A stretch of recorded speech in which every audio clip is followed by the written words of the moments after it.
तो हमारा पहला टॉपिक तो था क्या पढ़ा होगा ना, एंटी लिपिडेमिक, वो पढ़ा है मैंने। Now will be starting about diuretics. Diuretics हम लोग स्टार्ट कर रहे हैं।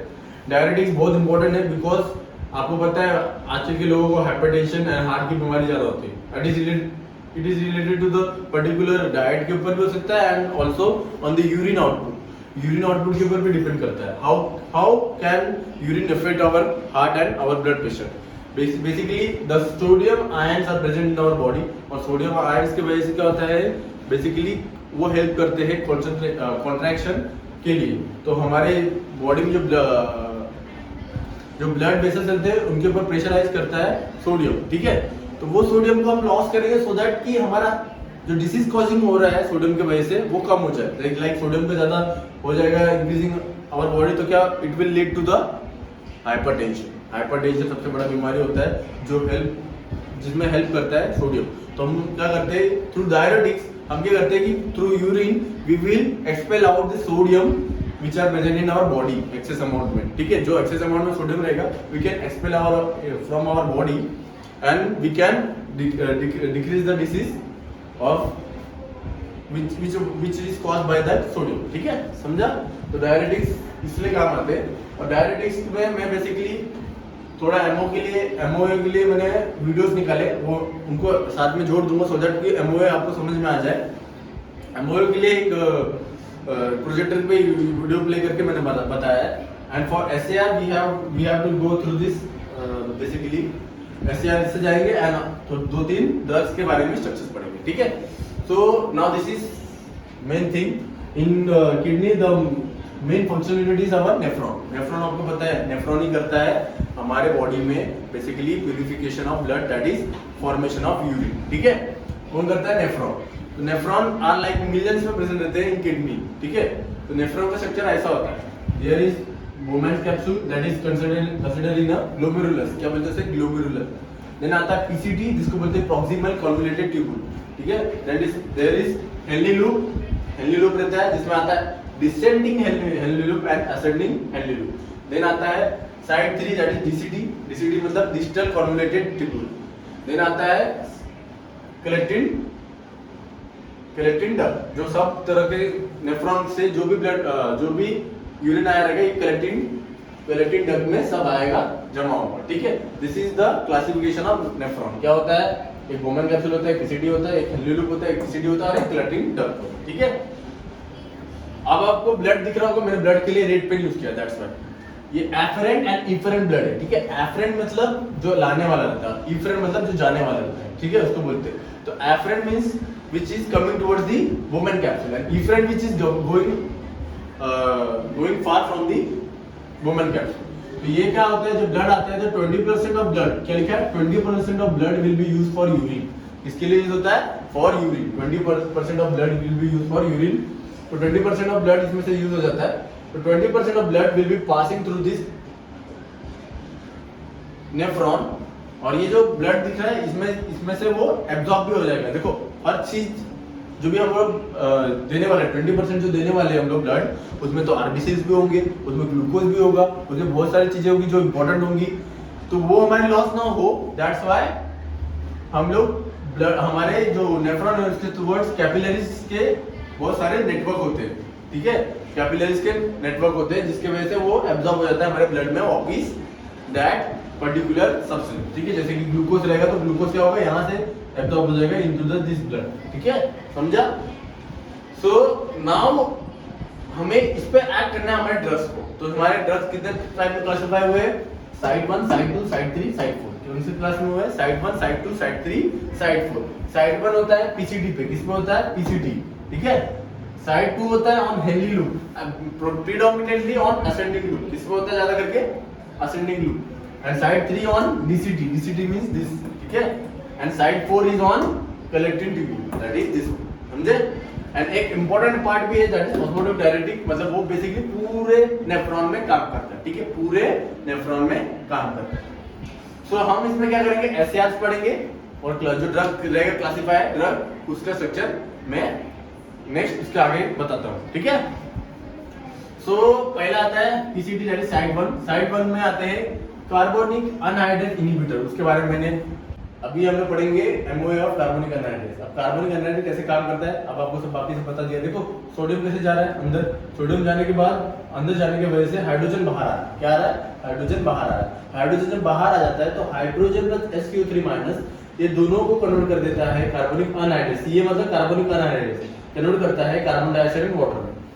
ये जो ल्यूमेन रहता है, ल्यूमेन मतलब जहां से जो जाने वाला है, ल्यूमेन में से जब कार्बन डाइऑक्साइड H2O बाहर अंदर चला जाता है सेल के अंदर, तो वो वापस कन्वर्ट हो जाता है carbon dioxide H2O H and SCO3 minus में। मतलब क्या हो रहा है कि ये जरिया बना रहा है अंदर जाने का, तो अंदर चला जाएगा फिर ये डायरेक्ट ब्लड में चला जाएगा SCO3 माइनस। तो ये मैकेनिज्म होता है CA का।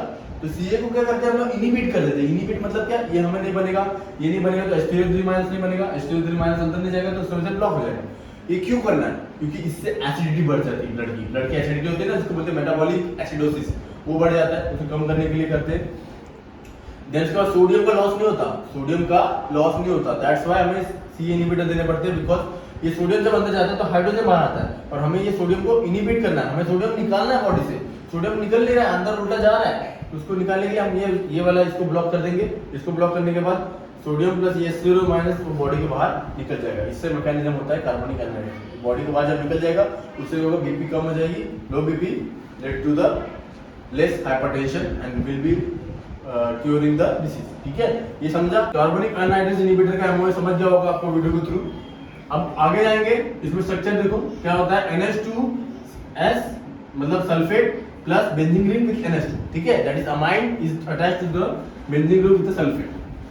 तो इसका जो बेसिकली हम अपना SAR है, that is NH2 should be unsubstituted. This NH2 should be unsubstituted, मतलब सब्स्टिट्यूशन नहीं होना चाहिए उस NH2 पे, मतलब यहाँ के हाइड्रोजन के साथ कुछ छेड़छाड़ नहीं करना है आपको। This sulphate group is essential for activity. This benzene ring should be aromatic, should not be anti aromatic और नॉन एरोमेटिक नहीं रहना चाहिए, एरोमेटिक रहना चाहिए। And NH2 should B this NH should be can be substituted और should be substituted, मतलब कभी भी उसमें अगर आप चेंजेस कर सकते हैं तो चल सकता है, बट ये वाले NH2 के साथ नहीं कर सकते, याद रखना। ठीक है, this one NH2 is important, समझ गया। तो ये था SAR for side 1, that is carbonic anhydrase inhibitor. Carbonic anhydrase जो होता है बेसिकली क्या करते थे, ये SCO3 माइनस को H ऐड हो जाता है तो क्या होता है H2O कार्बन डाइऑक्साइड, ये हमारे ल्यूमेन में फॉर्मेशन होता है। फिर ल्यूमेन से चला जाता है सेल के अंदर, सेल के अंदर जब जाता है तो वापस वो कन्वर्ट हो जाता है इसमें, और इससे क्या होता है SCO3 माइनस ब्लड में जाता है। वो आपको एमओए में समझा होगा। तो ऐसा काम करता है कार्बोनिक एनहाइड्रेस, उसको हम इनहिबिट करते हैं by the help of this. समझ गया, कार्बोनिक एनहाइड्रेस इनहिबिटर साइड 1 समझा होगा। आई होप और कुछ और रहेगा तो बताना। Next side 2 is that ascending loop inhibitor. इसमें भी दो टाइप के डायरेटिक्स आते हैं, हाई सीलिंग डायरेटिक्स एंड एक आता है फिनॉक्सी एसिडिक एसिड डायरेटिक्स। ठीक है, लूप डायरेटिक्स क्या पढ़ेंगे, लूप डायरेटिक्स। अभी लूप डायरेटिक्स में बेसिकली असेंडिंग लूप पे कौन काम करने वाला है वो देखना। ठीक है, ये लूप डायरेटिक्स क्या करते हैं कि सोडियम पोटेशियम और क्लोरीन चैनल को ब्लॉक करते हैं। क्या करते हैं, सोडियम पोटेशियम और क्लोरीन चैनल को ब्लॉक करते हैं। तो इससे क्या हो जाता है कि पहले बेसिकली क्या होता था, जब सोडियम और क्लोरीन पोटेशियम क्लोरीन जाते थे तो सोडियम पोटेशियम क्लोरीन जब जाते थे तो सोडियम अंदर जाता था सेल के अंदर और पोटेशियम बाहर आता था। तो पोटेशियम जब बाहर आता था तो पोटेशियम की वजह से क्लोरीन का जो इनपुट है वो बढ़ जाता था, बिकॉज पोटेशियम पॉजिटिव है क्लोरीन नेगेटिव है, तो क्लोरीन अंदर घुसता था। अंदर घुसने की वजह से क्लोरीन ज्यादा हो जाता था ब्लड वेसल में। तो इससे क्या होता था कि सोडियम एंड क्लोरीन तो अंदर आ रहे हैं पर पोटेशियम को लॉस हो रहा है, potassium is getting loss and our sodium is getting absorb. तो वो चीज देखने की वजह से क्या होता है कि हमारे सेल्स में सोडियम का कंसंट्रेशन बढ़ रहा है, हमें सोडियम को हमारे सेल में कंसंट्रेशन कम होना चाहिए, हमें लॉस करना है सोडियम का, इसके लिए हमें ये ब्लॉक करना पड़ेगा। दैट्स व्हाई ये रिसेप्टर को ब्लॉक करते हैं so that sodium potassium and chlorine out हो और लॉस ऑफ ज्यादा ऑफ पोटेशियम ना हो। दैट्स व्हाई ज्यादा loss of potassium take place तो क्या हो जाएगा, ज्यादा पोटेशियम ज्यादा अगर बॉडी से बाहर फेंकेंगे तो उससे बोलते हैं हाइपोकैलेमिया, मतलब हमारे बॉडी में से पोटेशियम का लॉस ज्यादा हो रहा है। तो हमें पोटेशियम का लॉस ज्यादा नहीं करना है और सोडियम का भी हमें इंटेक ज्यादा नहीं चाहिए। दैट्स व्हाई ये जो एटीपीएस रहता है इसको बोलते हैं सोडियम पोटेशियम एटीपीएस फॉर्म, इसको भी ब्लॉक कर देते हैं और इसको भी ब्लॉक कर देते हैं, जिसकी वजह से क्या होता है कि हमारे सेल में जो पोटेशियम पोटेशियम एंड क्लोरीन रहते हैं ल्यूमेन में वो निकल जाएंगे थ्रू द वाटर। और ये याद रखना सोडियम एंड वाटर टुगेदरली काम करते हैं, सोडियम एंड वाटर टुगेदरली काम करते हैं। ठीक है, तो ये था लूप डायरेटिक्स में असेंडिंग लिंब पे काम करने वाले। Diuretics that is torsemide, bumetanide and anthranilic acid. ठीक है, ये समझा? Phenoxy acetic acid diuretics and high ceiling diuretics. Phenoxy acidic acid diuretics and high ceiling diuretics. ठीक है, अभी क्या हुआ नाउ, इसमें स्ट्रक्चर में देखोगे तो क्या है, सल्फेट विद NH2 है, NH2 कार्बोक्सिलिक ग्रुप है इसमें, मतलब basically it is containing sulphate sulpho aminal group and NH2 and carboxylic. ठीक है, ये स्ट्रक्चर है बेसिकली उसका। नंबरिंग दिया देखो 1 2 3 4 5 6। 1 पे क्या है, carboxylic group that is acidic for optimal activity, मतलब हमें चाहिए एसिडिक हमें चाहिए बिकॉज फॉर ऑप्टिमल एक्टिविटी, मतलब उसको नॉर्मल एक्टिविटी होने के लिए भी एसिडिक ग्रुप जरूरी है। ठीक है, प्रीक्विस्टिक मतलब पहले, मतलब वो पहले सबसे इंपॉर्टेंट है, सबसे पहला इंपॉर्टेंट कौन सा है, ये सल्फो अमाइल ग्रुप तो रहना ही चाहिए। ठीक है, the second for optimal activity diuretic activity there should be prerequisite for optimal activity. ठीक है, देन सेकंड पोजीशन में जो NH2 है, क्या है, सब्स्टिट्यूशन कैन बी टॉलरेटेड, मतलब उसमें हम लोग सब्स्टिट्यूशन कर सकते हैं, नया नया ड्रग बना सकते हैं, there is no problem, there is no क्या बोल सकते हैं basically effect in their activity. ठीक है, ये समझा 3 पॉइंट हाई सीलिंग डायरेटिक्स में। नहीं, ये 3 पॉइंट इंपॉर्टेंट है फॉर दिस SAR। ठीक है, नाउ फिनॉक्सी एसिडिक एसिड जिसमें आता है एंथ्राक्रिनिक एसिड। एंथ्राक्रिनिक एसिड आपको समझेगा क्लासिफिकेशन में है, आपको मैंने नोट्स दिया उसमें भी है। ठीक है, तो इसके जो SAR है वो देखो, बेसिकली ये स्ट्रक्चर है इसका इथाक्रिनिक एसिड का। इसमें फर्स्ट पोजीशन में जो ऑक्सो एसिटिक एसिड जो ग्रुप है वो एसेंशियल है for activity, it is essential for activity. ठीक है, देन उसके बाद the sulphydryl reactive acryloyl moiety that is this one. Acryloyl moiety जो है, ये लाल वाला जो दिखाया मैंने, it is essential for activity. Second point this. Third point is this chlorine should be at C3 and C2 position for activating the enzyme, मतलब drug को एक्टिवेट करने के लिए ये सेकंड या थर्ड पोजीशन में जरूरी रहना चाहिए क्लोरीन। ठीक है, fourth point is that alkyl chain alpha carbon must be 2 to 3 carbon, मतलब थोड़ा जो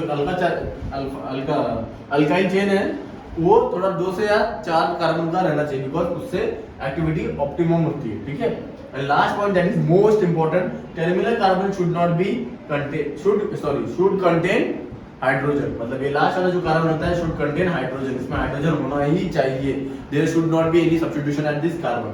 समझा? This is the particular SAR of phenoxyacetic acid drug। ठीक है, तो ये जो है ये दोनों बेसिकली कंसीडर किसे कहा जाता है, साइड 2 डायरेटिक्स में।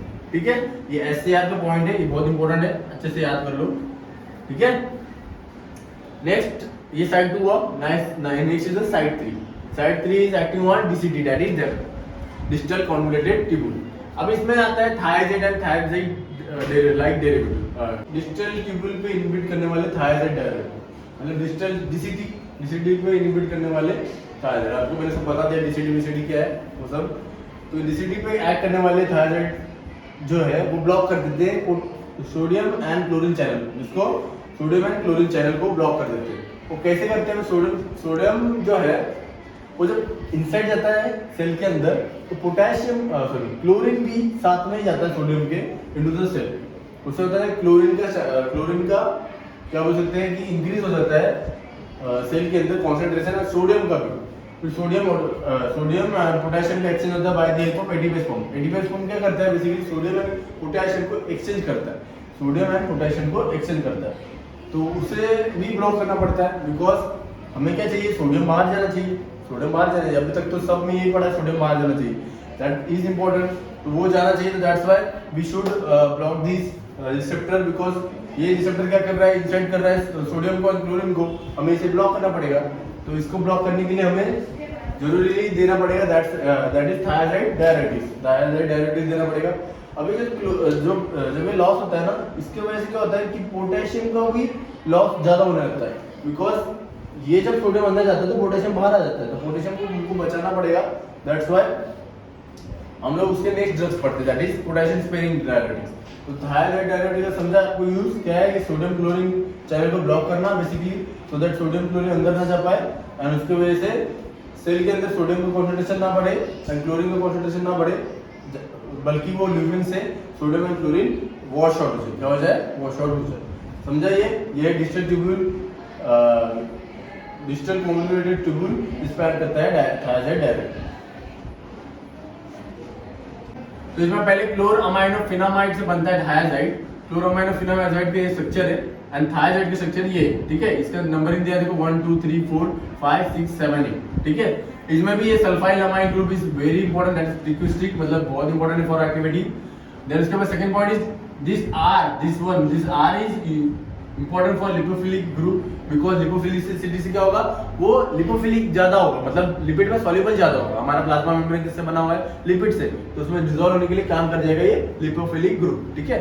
उससे क्या हो जाएगी, पोटेंसी बढ़ जाएगी, क्योंकि ज्यादा देर तक काम करेगा ना, पोटेंसी बढ़ जाएगी। देन आता है NH, that is amino group, that is small substitution increases the duration of action, मतलब स्मॉल सब्स्टिट्यूशन तो किया तो increases the duration of action. Then 3-4 bond, that is 3 and 4, that is this one, लाल इसलिए दिखाया मैंने because उसमें important point है। 3-4 double bond action increases the potential, इधर अगर एब्सेंस हो जाएगा डबल बॉन्ड का तो इंक्रीज कर देगा उसकी पोटेंशियल। 4 5 6 4 5 8 सब्स्टिट्यूशन डिमिनिशेस एक्टिविटी, 4 पे एंड 5 पे और 8 पे, अगर 4 5 और 8 पे अगर सब्स्टिट्यूशन हो गया कोई भी ग्रुप का तो डिमिनिश कर देगा उसकी activity. 6th point is electron withdrawing group is essential for its activity, जैसे कि क्लोरीन है, क्लोरीन हटा से कि नहीं, क्लोरीन इंपॉर्टेंट है इट्स एक्टिविटी, मतलब इलेक्ट्रॉन विड्रॉइंग ग्रुप रहेगा तो उसकी एक्टिविटी बढ़ जाएगी और essential it is essential for its activity. समझ गया? ये 6 पॉइंट बहुत इंपॉर्टेंट है, इस पे आता ही है क्वेश्चन, हर साल आता है। State the SR of thyroid and thyroid derivative, तो इससे अच्छे से पढ़ लो, ठीक है। एमओए बताया होगा, और एमओए में एक चीज भूल गया होगा शायद मैंने एमओए में बताने टाइम, एमओए में याद रखो कि यहाँ जो असेंडिंग लूप होता है वहां ना कैल्शियम का लॉस ज्यादा होता है। क्या होता है, ये लोग कैल्शियम का लॉस ज्यादा करते हैं, पर ये डीसीटी वाले जो रहते हैं वो बेसिकली कैल्शियम का लॉस कम कर देते हैं, बिकॉज कैल्शियम का इनपुट ज्यादा हो जाता है ब्लड के अंदर। समझे? ये पॉइंट नहीं बताया था मैंने शायद एमओए के वीडियो में, तो उसमें देख लो, ठीक है। मैं इसके साथ एमओए ऐड करने वाला हूँ हर वीडियो में, ठीक है। मतलब पोटेशियम को भी तो जरूरी ना, पोटेशियम हर जगह दिख रहा है, पोटेशियम लॉस हो रहा है, पोटेशियम तो बचाना पड़ेगा। पोटेशियम का ज्यादा लॉस भी बहुत हार्मफुल है हमारे बॉडी के लिए, ठीक है। तो पोटेशियम का लॉस ज्यादा नहीं हम सस्टेन कर सकते। पोटेशियम ज्यादा लॉस हो जाएगा बॉडी से तो क्या मतलब, हम इधर बेसिकली कम करना चाहते हैं सोडियम का लेवल, बट पोटेशियम में वेस्ट नहीं करना चाहते अपना, तो पोटेशियम को भी बचाने के लिए डायरेटिक्स है, that is potassium sparing diuretics, they are not called as they act on basically collecting drugs. जो लास्ट वाला होता है उसको कलेक्टिंग ड्रग्स, मैंने आपको बता दिया कलेक्टिंग ड्रग्स क्या होता है, ठीक है। तो इसमें क्या होता था, सोडियम बेसिकली ईएनएक करके एक रिसेप्टर होता है, जिसकी वजह से सोडियम जो रहता है वो अंदर जाता है और वो सोडियम फिर एटीपी के साथ एक्सचेंज हो जाता है विद पोटेशियम। तो पोटेशियम जो रहता है वो लॉस होता है बेसिकली ऐसे वे में, ठीक है। इधर से क्या होता था, पोटेशियम लॉस हो जाता था। तो पोटेशियम को लॉस प्रिवेंट करने के लिए हम क्या करते थे, हम इन दोनों को इनहिबिट करते हैं, इन दोनों रिसेप्टर को इनहिबिट करते हैं। कैसे इनहिबिट करते हैं? By the help of this two drugs, ठीक है, स्पाइरोलैक्टोन एंड एमिलोराइड, ठीक है। एमिलोराइड एंड स्पाइरोलैक्टोन से हम इसको इनहिबिट करते हैं। बेसिकली ये दो रिसेप्टर जो है वो काम करते हैं अल्डोस्टेरोन के साथ। अल्डोस्टेरोन मतलब पता है आपको, अल्डोस्टेरोन इज आवर, अल्डोस्टेरोन कौन रिलीज करता है? Adrenal gland, adrenal gland अल्डोस्टेरोन release करता है, वो अल्डोस्टेरोन इन दोनों को मेंटेन करता है। उसको इनहिबिट करने के लिए हम लोग ड्रग देते हैं, दैट इज स्पाइरोलैक्टोन और एमिलोराइड। और एक और चीज, जो पोटेशियम जब इनपुट होता है तो पोटेशियम की वजह से यहाँ नेगेटिव चार्ज फॉर्म हो जाता है। उस नेगेटिव चार्ज को हम उस नेगेटिव चार्ज की वजह से क्लोरीन जो है वो इनसाइड जाता है, हाइड्रोजन है वो आउटसाइड जाता है। तो ये एक दो इंपॉर्टेंट चीज है, बट इसका इतना रिलेटेड नहीं है विद द डायरेटिक्स। इधर इंपॉर्टेंट चीज है ये, ठीक है, इसको बचाने का है। और इसके लिए देखो यहाँ देखो दो सर्कल दिखाया है ग्रीन कलर करके, ये दोनों भी मेंटेन करे जाते हैं, दोनों भी मेंटेन करे जाते हैं by the help of अल्डोस्टेरोन। अल्डोस्टेरोन maintain करता है इन दोनों को, रिसेप्टर को। अब भैया अल्डोस्टेरोन को इनहिबिट करना पड़ेगा by the help of two drugs, that is spironolactone amiloride. Spironolactone कहाँ काम करते हैं? यहाँ, और एमिलोराइड कहाँ काम करते हैं? यहाँ, ठीक है, याद रखना, ठीक है। अल्डोस्टेरोन इनहिबिटर इसको बोलते हैं, अल्डोस्टेरोन एंटागोनिस्ट, और इसे बोलते हैं ईएनएक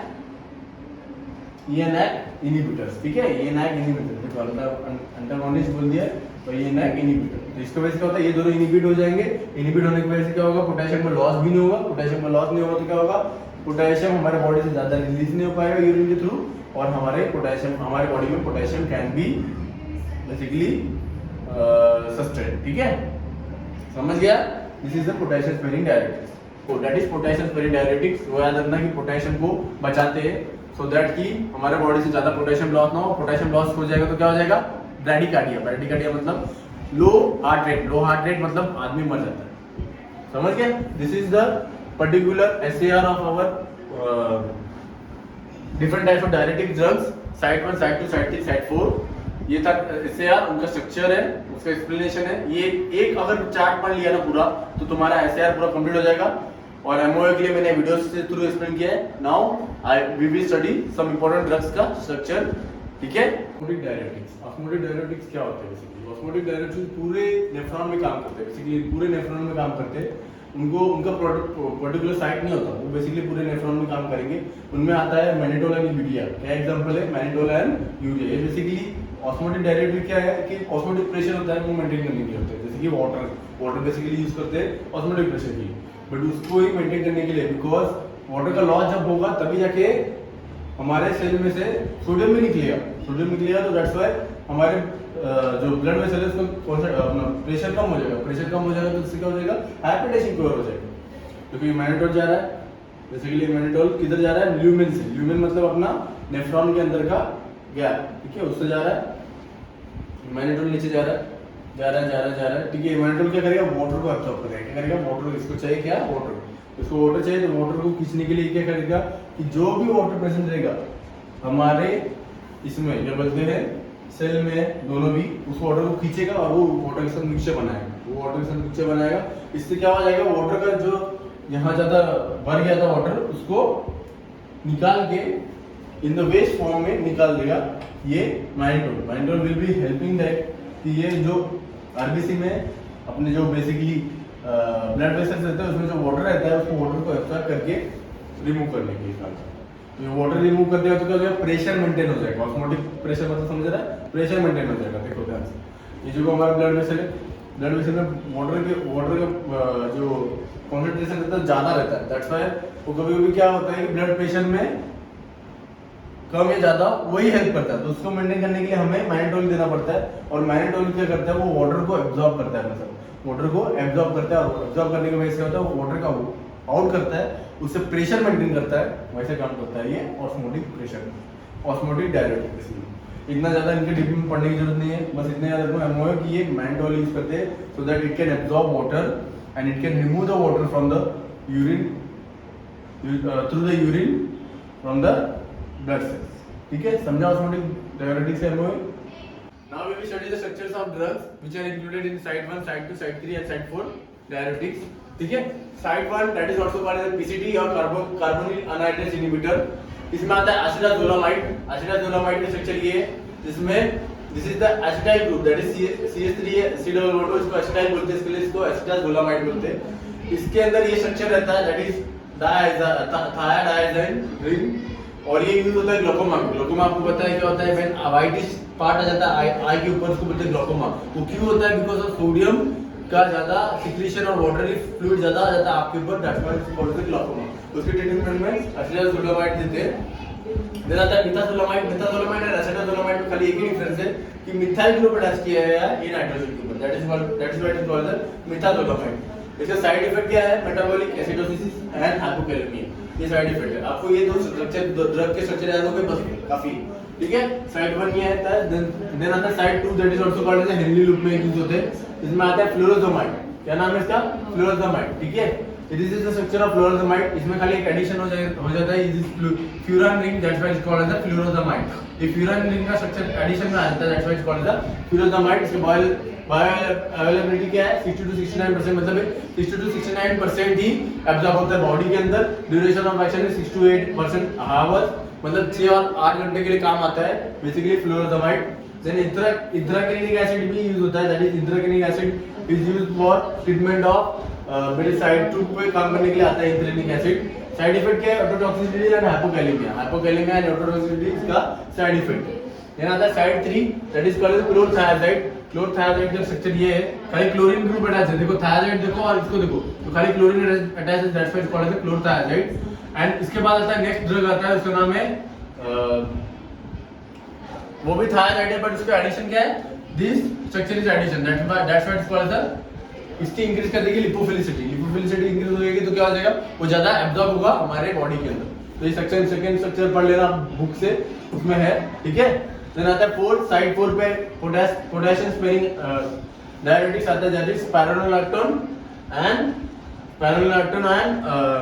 एमिलोराइड, ठीक है। एमिलोराइड जो होता है वो इनहिबिट करता है NAC NAC को इनहिबिट करता है, स्पाइरोलैक्टोन इनहिबिट करता है किसको, एल्डोस्टेरोन को, ठीक है। एल्डोस्टेरोन का स्ट्रक्चर जैसा ये भी दिखता है, that's why it will inhibit aldosterone. और स्पाइरोलैक्टोन का दूसरा जो इसका जो मेटाबॉलिक प्रोडक्ट है इसको बोलते हैं कैनेरोन। क्या बोलते हैं इसको, कैनेरोन।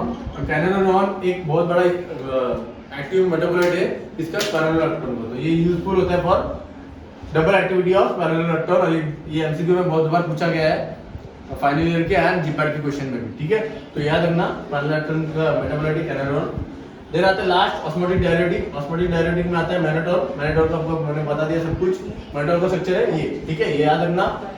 ये सब बाकी सबका स्ट्रक्चर जो भी इंपॉर्टेंट स्ट्रक्चर है वही मैंने बनाया है, बाकी जो स्ट्रक्चर है वो भी पढ़ना है आपको, सो वो भी अच्छे से पढ़ो। और any doubt you can ask me anything any time.